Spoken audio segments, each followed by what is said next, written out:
बिस्मिल्लाहिर्रहमानिर्रहीम सल्लल्लाहु ताला अलैहि वालिहि वसल्लम। अस्सलाम वालेकुम व्यूअर्स, कैसे हैं आप सब? उम्मीद करती हूँ कि आप सब खैरियत से होंगे। अल्हम्दुलिल्लाह मैं भी बिल्कुल ठीक हूँ। आज मैंने बनाए हैं बहुत टेस्टी, बहुत मज़ेदार, बहुत दिलकश दाल चावल।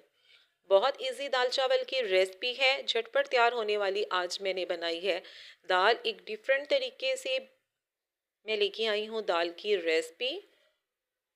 वीडियो को आपने एंड तक वॉच करना है और देखना है कि किस तरह से मैंने आज दाल चावल बनाए हैं बहुत मुनफरिद तरीके से। बहुत जल्दी हमारी ये दाल हो जाती है रेडी। कोई भी मसाला वगैरह भूनने की कोई ज़रूरत नहीं है। ऐसे ही डायरेक्ट हमने दाल को बनाना है। और इसके साथ साथ अगर आप मेरे चैनल पर नए हैं तो मेरे चैनल को सब्सक्राइब करें, लाइक करें, ज़्यादा से ज़्यादा शेयर करें। और अगर आपको ये रेसिपी पसंद आई है तो लाइक आपने लाजमी करना है और कमेंट बॉक्स में मुझे बताना है कि आपको ये रेसिपी कैसी लगी। आइए हम अपनी रेसिपी की तरफ चलते हैं। मैंने ले लिए हैं 1 पाव मसर। इसको अच्छी तरह से मैंने साफ़ कर लिया था और मैंने इसको अच्छी तरह से वॉश कर लिया था। प्रेशर कुकर में मैंने पानी के साथ ही मसर कर दिए हैं ऐड। कोई भी मैं मसाला वगैरह बिल्कुल भी नहीं भूनूंगी। इस तरीके से आप भी मसरों को बनाइए, इंशाल्लाह बहुत मज़े के मसर बनेंगे। चंद जवे मैंने देसी लहसुन के शामिल किए हैं। आपके पास कोई भी लहसुन हो तो आप उसमें ऐड कर सकते हैं। थोड़ा सा मैंने इसके अंदर प्याज शामिल किया है, बिल्कुल थोड़ा सा। और 1 खाने का चम्मच मैंने इसके अंदर लाल मिर्च पाउडर शामिल किया है और साथ ही मैंने आधा खाने का चम्मच हल्दी पाउडर शामिल किया है। और इसके साथ ही अब मैं इसके अंदर नमक शामिल कर दूंगी। इसके अलावा मैंने किसी भी स्पाइस वगैरह का इस्तेमाल नहीं किया। बहुत कम स्पाइस में हमने दाल को करना है रेडी और प्रेशर को कर लेना है बंद। और ये देखिए 15 मिनट का प्रेशर लगाया था मैंने और अब देखिए हमारी दाल तकरीबन गल चुकी है। इसको मैं अच्छी तरह से कर लूँगी मिक्स। बहुत ईजी आसान सी रेसिपी है, झटपट तैयार होने वाली रेसिपी है। कोई भी मसाला वगैरह भूनने की हमें ज़रूरत नहीं है। एक दफ़ा आप इस तरह से मसर बनाएं और मुझे बताइए फिर कि आपकी ये मसर की रेसिपी कैसी बनी। अब हमने लगाना है तड़का। मैं लूँगी हस्बे ज़रूरत ऑयल। बहुत ज़्यादा ऑयल का इस्तेमाल नहीं होगा, मसर के हिसाब से आपने देख लेना है। तड़का लगाने के लिए भी हमें बहुत ज़्यादा स्पाइस की ज़रूरत नहीं है, सिर्फ हमने 2 चीज़ों से लगाना है तड़का। ये मैंने लहसुन के ब्रीक ब्रीक स्लाइस कर लिए हैं। अब मैं इसको गोल्डन ब्राउन कर लूँगी।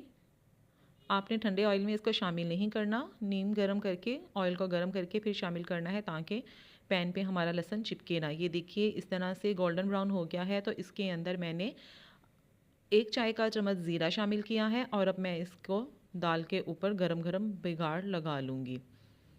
फ़ौरन फ़ौरन आपने लगा लेना है। और अब मैं इसको फिर से अच्छी तरह से कर लूँगी मिक्स।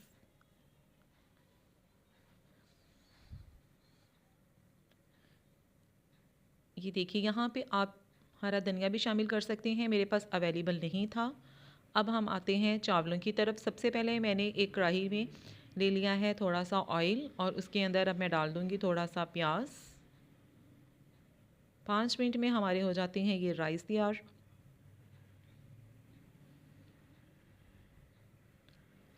अब हम इसको गोल्डन ब्राउन कर लेंगे।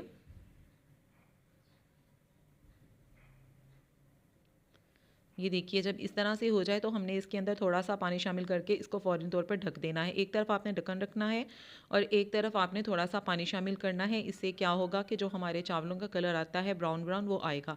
अगर आप इसके ऊपर कवर नहीं करेंगे तो हमारे चावलों का कलर नहीं आएगा। और अब जितने मेरे चावल थे मैंने उसी हिसाब से पानी शामिल कर दिया है और इसके अंदर मैंने नमक शामिल कर दिया है। और अब मैं दोबारा से इसको उबाल आने तक पका लूँगी। ये देखिए उबाल आ गया है। अब मैंने इसके अंदर चावल शामिल कर लेने हैं और इसको एक दफ़ा अच्छी तरह से कर लूँगी मिक्स।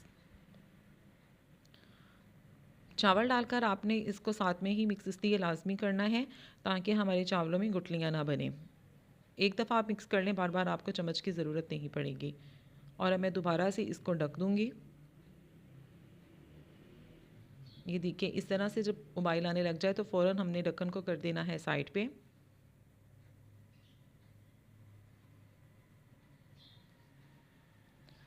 वीडियो अगर आपको अच्छी लग रही है तो लाइक लाजमी करते जाइए।